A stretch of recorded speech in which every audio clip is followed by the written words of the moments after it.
Shop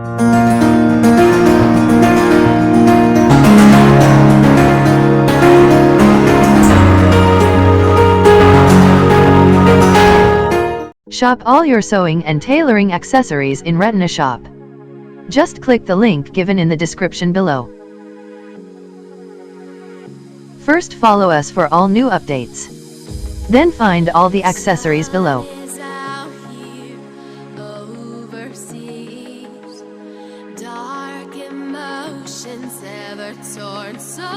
If you like and wish to buy a product, click on the product image and click buy. பிகினர்ஸ்களுக்கான இந்த வீடியோவில் நாம் இப்போ என்ன பார்க்க போகிறோம் அப்படின்னா, இப்போ வந்து ஒரு ப்ளவுஸ் நெக்கு பகுதியில் நம்ம பைப்பிங் பண்ணுறோம். இப்போ நார்மல் பைப்பிங் இருக்குது, த்ரெட் பைப்பிங் இருக்குது, கேன்வாஸ் வச்சு நம்ம அயன் பண்ணி திருப்பி தச்சு அந்த மாதிரி பைப்பிங் பண்ணுறோம். இப்போது பைப்பிங் பண்ணுறதுக்கு அப்படின்னா ஒன் சைடாக மடித்து தைக்கணும் அப்படிங்கிற மாதிரி நான் சொல்லி கொடுத்துருக்குறேன். அதே சமயம் நார்மல் பைப்பிங் வந்து நம்ம கிராஸ் பீஸை நம்ம ரெண்டாக மடித்து அதுக்கப்புறம் ஜாயிண்ட் ஆக்கி மடித்து தைக்கிறது, அது கொஞ்சம் பழைய மாடல். அதுவும் பைப்பிங் நல்லா தான் இருக்கும். அது கொஞ்சம் திக்காக இருக்கும். அந்த பைப்பிங் வந்து வண்ணமாக இருக்கும். அந்த அளவுக்கு நெக்கை சுற்றி இருக்கும். கிளாத் வந்து அதிகமாக தெரியும். ஆனால் இப்போ நான் உங்களுக்கு சொல்லிக் கொடுக்க போகிறது, இதில் நான் கேன்வாஸ் வைக்கல, த்ரெட் பைப்பிங் பண்ணலை. இப்போ இது இந்த மாதிரி ஒரு திக்கான ஒரு கிளாத் தான். இது வந்து கோல்டு கலர் கிளாத்து டிசைன் போட்டது. இப்போ இது லைனிங் ப்ளவுஸ் தான். இப்போ இது ப்ளவுஸில் நெக்கு பகுதி, ஆம் ஹோல் எல்லாமே கட் பண்ணியிருக்கிறேன். இப்போது எப்போதும் நீங்கள் ப்ளவுஸுக்கு எப்படி கட் பண்ணுவீங்களோ அதே மாதிரி தான் நெக்கு பகுதி எல்லாமே கட் பண்ணதுக்கப்புறம் இப்போது இந்த கிளாத்தோட மேல் பகுதி இது, அதுக்கும் மேலே லைனிங் கிளாத் வைக்கலாம். இப்போ லைனிங் கிளாத் வச்சுட்டு நம்ம நெக்கு பகுதியில் ரெண்டு பீஸையும் சேர்ந்த மாதிரி ஜாயிண்ட் ஆக்கணும். இந்த அளவுகள் எல்லாமே ஒன்று போல் வச்சிடலாம். தைக்கும்போது ஒன்றுக்கு ஒன்று இழுத்து முன்னும் பின்னுமாக வந்துடும் அப்படின்னு உங்களுக்கு ஏதாவது சந்தேகம் இருந்ததுன்னா ரெண்டு பக்கமும் கொஞ்சம் கொஞ்சமாக இந்த சைடு கொஞ்சம் பகுதி இப்படி தைச்சி முடிச்சுட்டு அங்கேருந்து நம்ம தைக்க ஆரம்பிக்கலாம். இந்த சைடில் கொஞ்சம் பகுதி தைக்கிறேன், கொஞ்சமாக தைச்சி விட்ருக்குறேன்.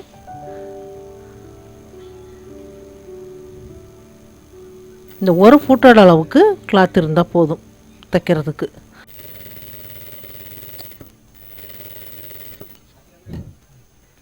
எப்போவுமே கிளாத்தை இழுத்து கொடுக்காம ரெண்டு கிளாத்தையும் ஒன்று போல் விட்டு ஸ்மூத்தாக ஜாயிண்ட் ஆக்குங்க.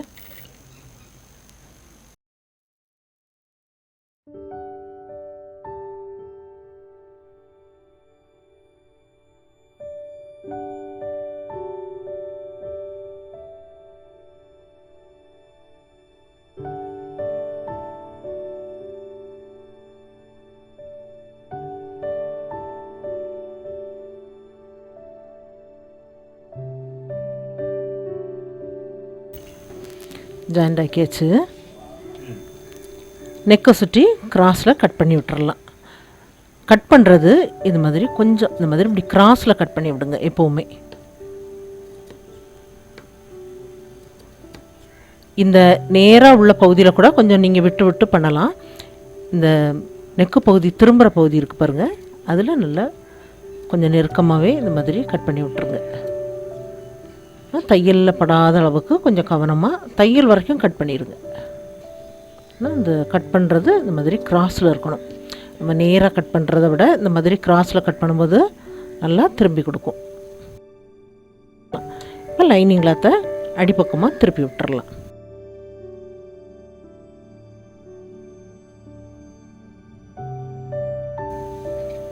இப்போ இதில் இந்த பகுதியில் நம்ம படிமான தையல் வேணாலும் தைக்கலாம். இது இந்த மாதிரி நல்லா தேய்ச்சி விட்டுட்டு அடிப்பக்கமாக திருப்பி விட்டுட்டு ரெண்டு கிளாத்தையும் சேர்ந்த மாதிரி எட்ஜிலையும் தைச்சு.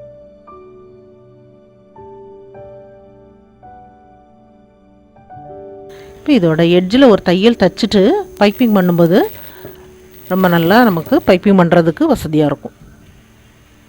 ஏன்னா இந்த ரெண்டு கிளாத்தும் சேர்ந்த மாதிரி இந்த பகுதியில் ஜாயிண்ட் ஆகும்போது இந்த நெக்கு பகுதி இந்த ஷேப் வந்து ரொம்ப நல்லா நமக்கு கிடைக்கும்.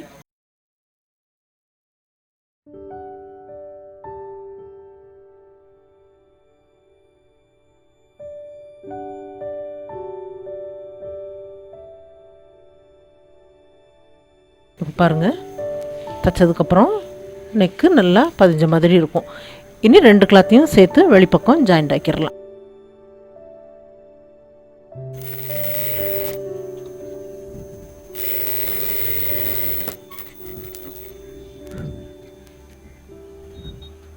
ஜாயிண்ட் பண்ணும்போது கொஞ்சம் கிளாத் எக்ஸ்ட்ரா முன்னு வந்தனாலும் நீங்கள் சரியாக கட் பண்ணி விடலாம்.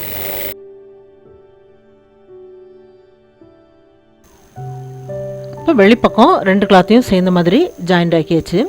ஜாயிண்ட் ஆக்கினதுக்கப்புறம் நம்ம இடுப்பு பகுதிக்கு எக்ஸ்ட்ரா கிளாத் ஜாயிண்ட் ஆக்கி அடிப்பக்கமாக மடித்து தைக்கணும். அது 1.5 இன்ச் அளவு இருந்தாலும் போதும். அகலம் 1.5 இன்ச் இருக்கணும். நேர் பீஸ் இருந்தால் போதும். இந்த நீளத்துக்கு இருக்கணும். அந்த கிளாத்தை நம்ம ஜாயிண்ட் ஆக்கி அதில் படிமான தையல் தைச்சு அடிப்பக்கமாக திருப்பி நம்ம மடித்து தைச்சிரும். இப்போ ஏன் நம்ம இந்த கிளாத்தையே நம்ம மடித்து தைக்கலாமல் நீங்கள் ஏன் எக்ஸ்ட்ரா கிளாத்து நீங்கள் அதில் ஜாயிண்ட் ஆக்குறீங்க அப்படின்னு நிறைய பேருக்கு டவுட் இருக்குது. இப்போது பார்த்தீங்கன்னா இதே கிளாத்தை நம்ம மடித்து தைக்கும்போது இந்த இடம் கொஞ்சம் திக்காக இருக்கும். இந்த ஏன்னா சில கிளாத் வந்து கொஞ்சம் கனமாக இருக்கலாம், சிலது மெல்லிஸாக இருக்கும், சில கிளாத்துக்கு வந்து திருங்கி கொடுக்கும். அதே சமயம் நம்ம வந்து எக்ஸ்ட்ரா லைனிங் கிளாத்தை நம்ம ஜாயிண்ட் ஆக்கிட்டு அடிப்பக்கமாக மடித்து தைக்கும்போது இந்த பகுதி கொஞ்சம் லேஸாக இருக்கும், நமக்கு அதிகம் திக்னஸ் கொடுக்காது. இந்த மாதிரி ஏதாவது ஒர்க் இருந்தது அப்படின்னா நமக்கு போடும்போது உறுத்தும். ஏன்னா உள்பக்கம் நம்ம லைனிங் கிளாத்து அப்படிங்கும்போது ப்ளைனாக இருக்கும்போது அது நமக்கு போடுறதுக்கும் ரொம்ப வசதியாக இருக்கும். அப்போ கிளாத்து கம்மியாக இருந்தது அப்படின்னாலும் அந்த மாதிரி தைக்கிறதுக்கு ரொம்ப வசதியாக இருக்கும். அதனால தான் நான் எப்போவுமே இந்த மாதிரி உள்ள லைனிங் ப்ளவுஸாக இருந்தாலும் மாடல் ப்ளவுஸாக இருந்தாலுமே நம்ம எக்ஸ்ட்ரா லைனிங் கிளாத்தை ஜாயிண்ட் ஆக்கி அடிப்பக்கமாக மடித்து தைக்கணும்.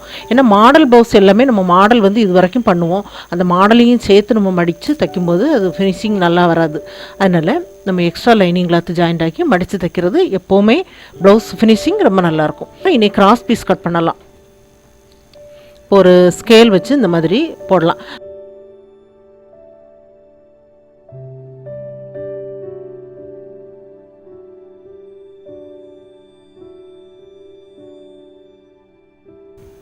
இப்போ இந்த கிளாத்து நமக்கு நெக்கு பகுதிக்கு போதுமா அப்படிங்கிறத பார்ப்போம். அப்படி இல்லை அப்படின்னா ஜாயிண்ட் போட வேண்டியது வரும். வச்சு பார்க்கும்போது தெரியும். அப்போ இந்த ஒரு பீஸே நமக்கு போதுமானது. இப்போ ஃப்ரண்ட்லேயும் நம்ம சேர்ந்த மாதிரி பைப்பிங் பண்ணணும் அப்படின்னா இன்னொரு பீஸ் ஜாயிண்ட் ஆக்கலாம். இப்போ இதில் ஒன் சைடாக மடித்து தைக்கணும். ஒன் சைடாக மடித்து தைக்கிறது எவ்வளோ தைக்கலாம் அப்படின்னா இந்த அளவுக்கு தைக்கலாம். நான் இருக்குது பாருங்கள், ஒரு 1/4 இன்ச் அளவு நான் மடிக்கிறேன் பாருங்கள். நான் மடிக்கிற அளவை விட இந்த பகுதி வந்து அளவு அதிகமாக இருக்கும். நம்ம வந்து மடிக்கிறத இந்த மாதிரி மடித்து ஒன் சைடாக மடிச்சிட்டோன்னு வைங்க, நம்ம இந்த பக்கம் ப்ளவுஸில் வந்து ஜாயிண்ட் ஆகும்போது இந்த மடித்து தைச்சிருக்கிற இந்த எண்டு வந்து நமக்கு ஜாயிண்ட் ஆகக்கூடாது. நம்ம தைக்கிற பகுதியில் ஜாயிண்ட் ஆகக்கூடாது. இந்த ப்ளவுஸோட சேர்த்து இந்த எண்டு வந்து நம்ம ஜாயிண்ட் பண்ணுவோம். அப்போ பண்ணும்போது இந்த எண்டு இதோட ஜாயிண்ட் ஆகாத அளவுக்கு இந்த மடித்து தைச்சிருக்கிறது இருக்கணும். அதுக்காக இந்த அளவை நம்ம கொஞ்சம் கம்மியாக தான் மடித்து தைக்கணும். அந்த மாதிரி தைக்கும்போது தான் பைப்பிங் ஃபினிஷிங் வந்து நல்லாயிருக்கும். திருங்கி கொடுக்காம அந்த பைப்பிங் வந்து ஸ்மூத்தாக இருக்கும். இப்போ இந்த அளவுக்கு நான் மடித்து தைக்கிறேன். இப்போ மடித்து தைக்கிற தையலும் எந்த பகுதியில் இருக்கணும் பார்த்திங்கன்னா, நம்ம தைக்கும்போது அந்த தையல் வந்து இந்த எண்டில் தான் இருக்கணும். இந்த மடிச்சிருக்கோம் பாருங்கள், இந்த பகுதியில் தான் இருக்கணும். இந்த பக்கம் தைக்கக்கூடாது. இந்த பக்கம் தைச்சிட்டோம் அப்படின்னா நம்ம இங்கே தைச்சிட்டு இப்படி திருப்பி தைக்கும்போது இந்த தையல் லைன் வெளிப்பக்கம் நமக்கு தெரியறதுக்கு சான்ஸ் இருக்குது. இந்த அளவுக்கு மடிக்கிறேன். அதோட தையல் இந்த எட்ஜில் இருக்கணும்.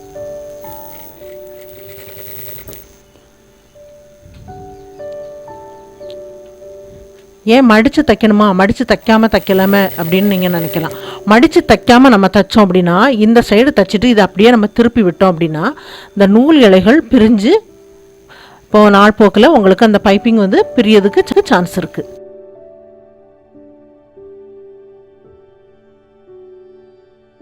பழைய மெத்தடில் நம்ம பைப்பிங் பண்ணும்போது இந்த கிராஸ் பீஸை நம்ம 2ஆக மடிப்போம்.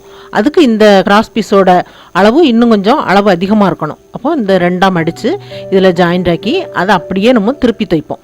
அந்த மாதிரி தைக்கும்போது அந்த பைப்பிங் வந்து அளவு தடிமனாக இருக்கும். இப்போ நான் சொல்லி கொடுக்குறது பைப்பிங் வந்து ரொம்ப மெல்லிஸாக இருக்கும்.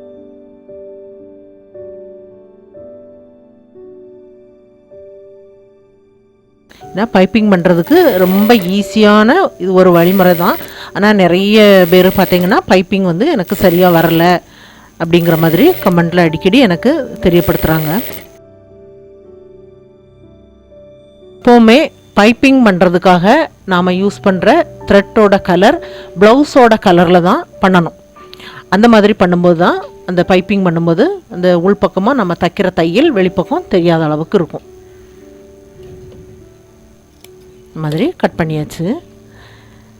இப்போ சாதாரணமாக நம்ம கிராஸ் பீஸை ரெண்டாக மடித்து நம்ம பழைய மெத்தடில் நம்ம பைப்பிங் பண்ணுவோம் பாருங்கள், அந்த மாதிரி தைக்கிறதுக்கு இந்த ப்ளவுஸை வந்து நம்ம இப்படி தைச்சி திருப்பி தைக்க வேண்டாம். ஏற்கனவே இந்த சேனல்லையே அந்த வீடியோ எல்லாம் இருக்குது, அது வேணாலும் நீங்கள் பார்க்கலாம். ஆனால் இது வந்து ஒரு யார் வேணாலும் பைப்பிங் வந்து ஈஸியான முறையில் மெல்லிஸாக பைப்பிங் வேணும் அப்படிங்கிறவங்க இதை பண்ணலாம். ஏன்னா பைப்பிங் அப்படிங்கும்போதே மெல்லிஸாக இருந்தால் நல்லாயிருக்கும் நினைப்பாங்க. வந்து ரெண்டாக மடித்து தைக்கிற பைப்பிங் வந்து எல்லாருக்கும் அது ஃபினிஷிங் நல்லா வரும்னு சொல்ல முடியாது. அது நல்லா பழகுனவங்களுக்கு நல்லா பண்ணுவாங்க. மற்றபடி சாதாரணமாக பிகினர்ஸ் அப்படிங்கும்போது பண்ணி பார்க்கும்போது திருங்கும், பைப்பிங் வந்து திருங்கி கொடுக்கும். ஆனால் இது வந்து எல்லாருமே ஈஸியாக பண்ணலாம். இதை வந்து நம்ம இந்த மாதிரி திருப்பி வைக்கிறோம். ஏன்னா இது நம்ம ஏற்கனவே மடித்து விட்டுருக்குறோம், தச்சு மடித்து தைச்சாச்சு. இந்த எண்டு வந்து நமக்கு உள்பக்கமாக போயிருக்கு, நூல் இலைகள்லாம் நெக்கு பகுதியில் உள்பக்கம் போயாச்சு. இப்போ இந்த கிராஸ் பீஸ் வந்து நம்ம மடித்து தைச்சிருக்கோம் பாருங்கள், இதை வந்து நம்ம திருப்பி வைக்கணும். இந்த பகுதியை நம்ம எடுக்கலாம், நேராக கட் பண்ணிக்கோங்க. இப்போ இந்த மடிச்சிருக்கிறது இருக்குது பாருங்கள், இதை இப்படி திருப்பி வைக்கணும், அடிப்பக்கமாக வைக்கணும். இந்த நெக்கு பகுதியில் லைனிங் கிளாத்து மேலே தெரிகிற மாதிரி வச்சுருக்கிறேன். வச்சுட்டு இந்த பகுதியில் வைக்கலாம். வச்சுட்டு இப்போ வந்து இது வந்து நம்ம மடித்து தைச்சிருக்கிறோம், அதனால் இதோட எட்ஜில் நம்ம ஒரு தையல் தைச்சிருக்கோம் பாருங்கள், அந்த லைனில் தான் நம்ம இப்போ தைக்க போகிறோம். இப்போ அதே லைனில் தைக்கும்போது இந்த கிராஸ் பீஸையும் நம்ம இதுக்கு சமமாக வச்சுட்டு தைச்சிட்டோம் அப்படின்னா பிரிஞ்சு போயிடும். அதனால தான் கிராஸ் பீஸ் கொஞ்சம் வெளிப்பக்கம் தெரிகிற மாதிரி வச்சு ஜாயிண்ட் ஆக்குங்க அப்படிங்கிற மாதிரி நான் வீடியோக்குள்ளே சொல்லிகிட்ருக்கிறேன். இந்த மாதிரி வைக்கணும். ஏற்கனவே நெக்கு பகுதியில் ஒரு தையல் லைன் தெரியுது, அதுலேயே நம்ம ஜாயிண்ட் ஆக்கிடலாம். இந்த அளவுக்கு வெளிப்பக்கம் கிராஸ் பீஸ் தெரியுது.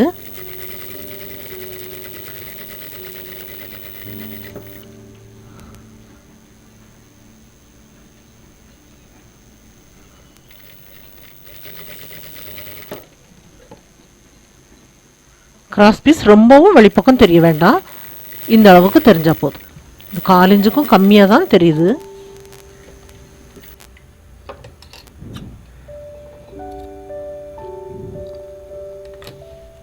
இதில் ஜாயிண்ட் ஆக்கியாச்சு. ஜாயிண்ட் ஆக்கினதுக்கப்புறம் இப்படி திருப்பி வைக்கலாம். திருப்பி வச்சுட்டு இப்போ இது வந்து கொஞ்சமாக இந்த கிளாத்து நமக்கு உள்பக்கமாக இருக்கிறதுனால இதை வந்து நம்ம கட் பண்ணி விடணுங்கிற அவசியம் இல்லை, ஏன்னா அளவு வந்து கம்மியாக தான் இருக்குது. அதனால் இது அப்படியே இப்போ நம்ம தைக்கும்போது இந்த மடித்து தைச்சிருக்கிற பகுதி வந்து இதில் ஜாயிண்ட் ஆகாமல் இருக்குது பாருங்கள், அந்த அளவுக்கு நம்ம மடித்து தைச்சிருக்கிறோம். இப்போ இந்த மடித்து தைச்சிருக்கிற இந்த பீஸ் வந்து இதோட ஜாயிண்ட் ஆகிட்டு அப்படின்னா பைப்பிங் பண்ணும்போது ஃபினிஷிங் நல்லா வராது. அதை கொஞ்சம் கவனமாக பார்த்துக்கோங்க.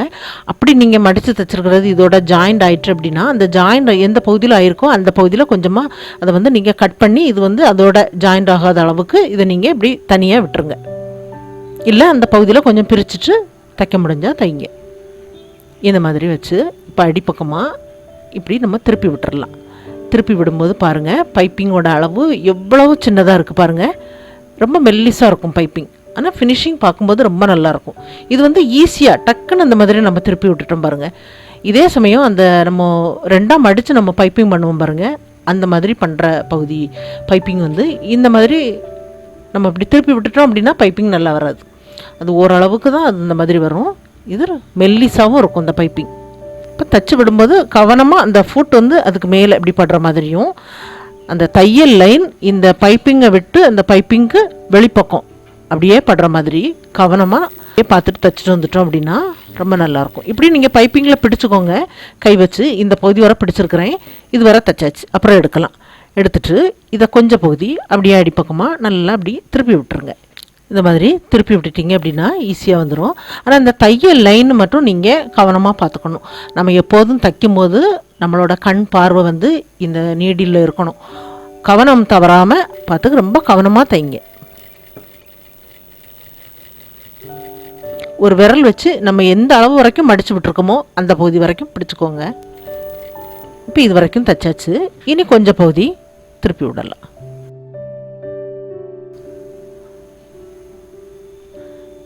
கொஞ்சம் பகுதி திருப்பியாச்சு.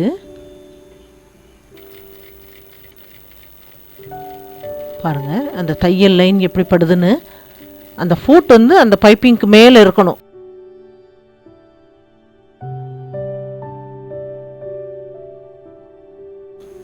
இது எல்லாருக்கும் நல்லா புரியும். இது வரைக்கும் பைப்பிங் பண்ண முடியாதவங்க கூட இந்த வீடியோவை பார்த்து நீங்கள் பைப்பிங் பண்ணுவீங்க அப்படிங்கிற நம்பிக்கையில் நான் இதை உங்களுக்கு சொல்லிக் கொடுக்குறேன்.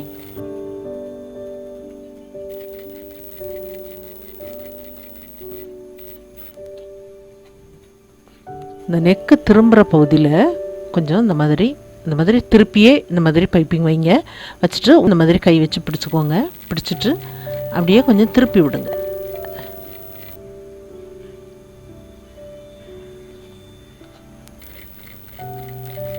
இந்த தையல் லைன் கரெக்டாக அந்த பைப்பிங்க்கு வெளிப்பக்கம் அப்படியே விடுற மாதிரி.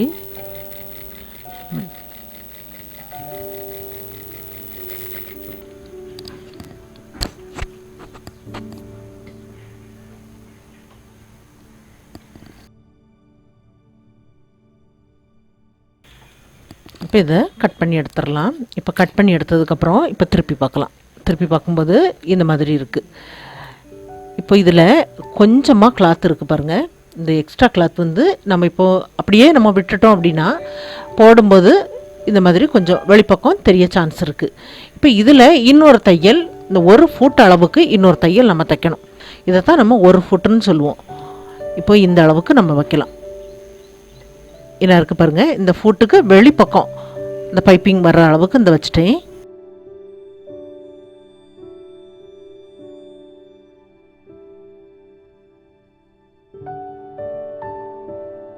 கரெக்டாக அந்த பைப்பிங் வந்து இந்த ஃபுட்டோட வெளிப்பக்கம் இருக்குது.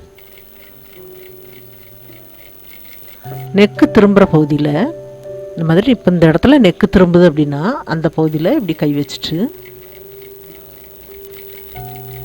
அதோட ஷேப்புக்கு தகுந்த மாதிரி அப்படியே திருப்பி விட்டுருங்க.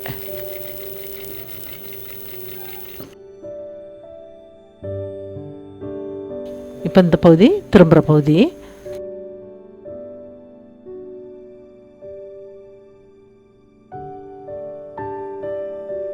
பைப்பிங் பண்ணி முடிச்சாச்சு. இப்போ நெக்கு திரும்புகிற பகுதியில் நம்ம எதுக்காக அப்படி நெக்கோட ஷேப்புக்கு தகுந்த மாதிரி நம்ம திருப்பி கொடுக்குறோம் அப்படின்னா, அப்படி திருப்பி கொடுக்கும்போது தான் இந்த வளைவாக வர்ற பகுதி. இப்போ நெக் பார்த்திங்கன்னா இப்படி ரவுண்டு ஷேப்பில் இந்த மாதிரி ஒரு யூ ஷேப்பில் இருக்கும் பார்த்திங்கன்னா, அந்த மாதிரி இருக்கும். அப்படி இல்லை நம்ம திருப்பி கொடுக்கல நேராக அப்படியே விட்டு தைச்சிட்டோம் அப்படின்னா இந்த பகுதி கொஞ்சம் தூக்கி கொஞ்சம் சுருக்கம் விடும். இப்போ பாருங்கள், நம்ம 2வதாக தையல் தைச்சிருக்கிறோம். இந்த எக்ஸ்ட்ரா இருந்த கிளாத் வந்து இதோட நல்ல ஜாயிண்ட் ஆயிடுச்சு பாருங்கள், நல்லா ஜாயிண்ட் ஆயிடுச்சு. இப்போ இது வந்து நமக்கு வெளிப்பக்கம் தெரியாது. இந்த மாதிரி ஒரு ஈஸியான முறையில் ரொம்ப மெல்லிஸாக இருக்கிற மாதிரி இந்த பைப்பிங் வந்து நான் எப்படி பண்ணுறது அப்படிங்கிறத இந்த வீடியோவில் பிகினர்ஸ் எல்லாருமே தைக்கிற மாதிரி இந்த பைப்பிங் பண்ணுறதுக்கு நான் சொல்லி கொடுத்துருக்குறேன். இது எல்லாருக்கும் பிடிச்சிருக்குன்னு நினைக்கிறேன். நீங்கள் ட்ரை பண்ணி பாருங்கள். இந்த வீடியோ பார்த்ததுக்கு நன்றி.